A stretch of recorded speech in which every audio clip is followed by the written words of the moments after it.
To those familiar with the struggle of getting out of debt, you may have come across this well outspoken fella and his baby step program to get out of debt. This is Dave Ramsey, and depending on the source, his net worth is between $55 to $200 million. Personally, I'm leaning to believe the closer to $200 million figure, but only he really knows. But the question here is he just getting rich off the financially sick? Is this even ethical? What about his other programs where you can find a Dave Ramsey endorsed real estate agent, insurance, or tax help? Or are these pretty much Dave's way to get a wider spread kickback? Hi, this is Jacob Jackson from Stonewall Financials. If you are new or returning to my channel, I just want to say welcome and thank you for sharing, liking, and subscribing to my channel. Now we'll go back to Dave and our ethical questions. Dave proclaims to have been a millionaire by age 26, making a killing in the real estate game. But he did this by piggybacking on a pile of debt. So when the financial institution which he borrowed the money from initially was bought up by another company and demanded repayment on the spot, he found himself in a pickle and bankrupt by the age of 28 in 1988. Just 4 years, however, later, he self-published Financial Peace.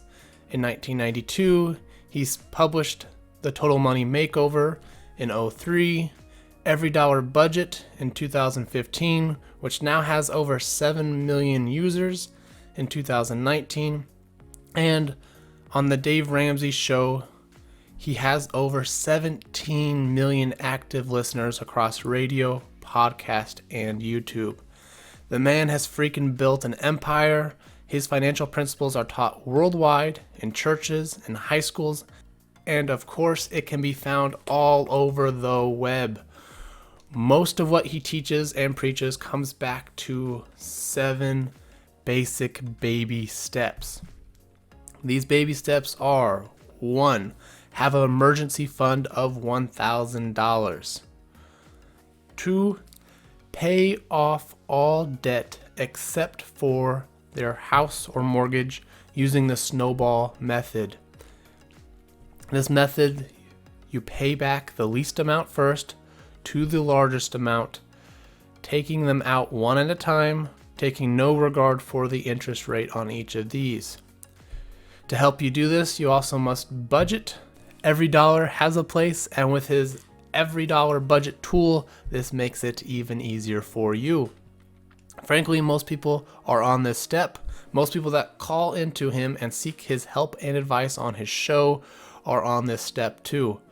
You aren't allowed to add to your 401k during this step or other retirement accounts. You pretty much just solely focus on paying off these debts with everything you got. You'll often hear him say things like, eat only rice and beans during this time, or you shouldn't see the inside of a restaurant during this time unless you work there. Now, the forgotten steps, as mostly step number 2 is talked about on his show, is that once you pay off all your debt except for your mortgage, you are then on to step 3, which is to fully fund your emergency fund. This should be 3 to 6 months of expenses. Then after that, you are on step 4, which is to invest 15% of your income for retirement. You are then pretty much continually on that step throughout until you pretty much retire. Step 5, save for your children's college fund. Then step 6 is to fully pay off your home early. And then finally, you are on step 7, which is to continue to build wealth and to generously give. Dave Ramsey is stubborn and often appears stuck in his ways of thinking. But you must take into consideration that he has been teaching these basic principles for about 30 years, and often to some of the most financially sick and financially ignorant and stuck people. Do this day in and day out for even just a few weeks, and it will make you actually appreciate how well he keeps his cool when people call him with some messed up stories and situations. And to understand why he is a stickler on some topics like credit card use. Dave Ramsey gives some of the best hardcore direct advice and counsel to becoming debt-free and getting your financials back on the right track.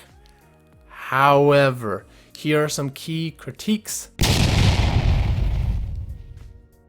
that I have. Number one, the emergency fund size hasn't really changed since he started in the 90s.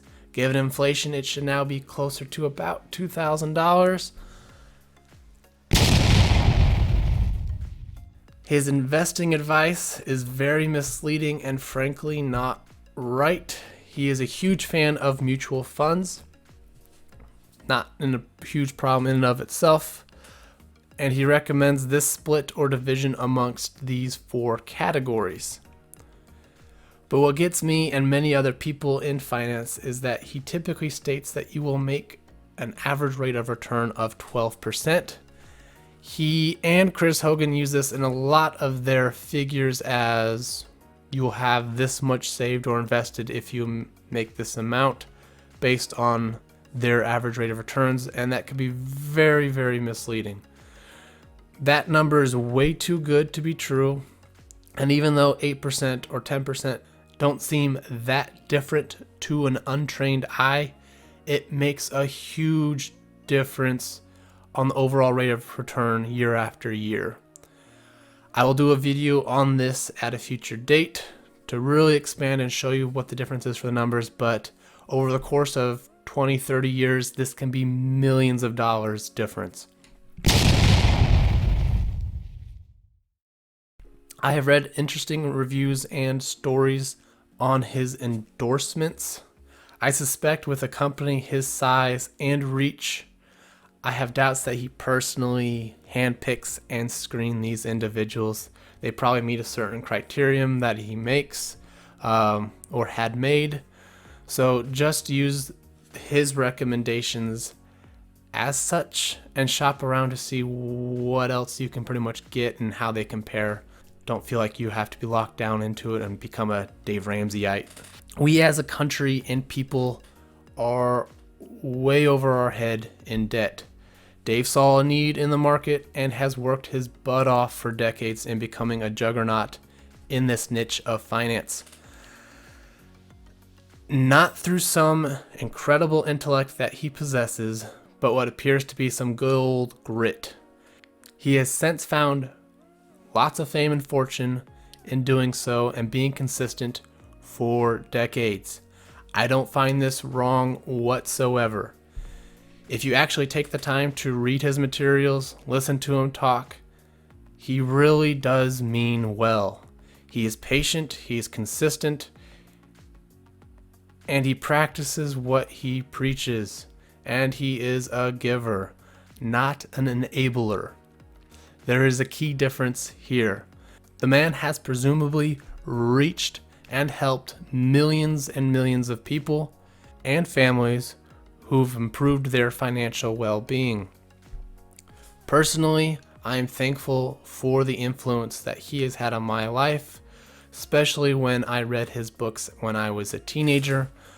But please stop asking how he is doing.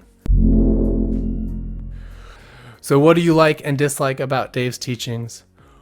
Has he helped you individually or your family? What do you think about his investing advice? What are some controversial topics that bother you about Dave? Add your comments below. And again, don't forget to like, subscribe, and comment and share. And as always, ciao.